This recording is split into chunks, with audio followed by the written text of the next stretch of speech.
Let's delete all contacts on your iPhone. Now open up the Contacts app on your iPhone, and the first thing we're going to do is check where your contacts are coming from. In my case, a couple of Gmail accounts and iCloud as well. After you've opened that up and you have an idea where those contacts are coming from, you can delete them. So let's hop into the settings next. And from here, let's go to the settings associated with your contacts.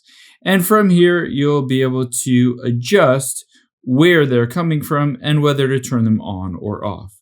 So you can see on here, iCloud is a big one. So I'm going to tap on it and I can turn off Sync This iPhone. When I do that, I can choose to delete it from my iPhone. Keep in mind, they'll still be on the iCloud. You can choose to delete them from the iCloud if you wanted to as well, but they won't be on your phone anymore. So turn that off, but also go to your other accounts and you'll be able to see any of these might have contacts turned on.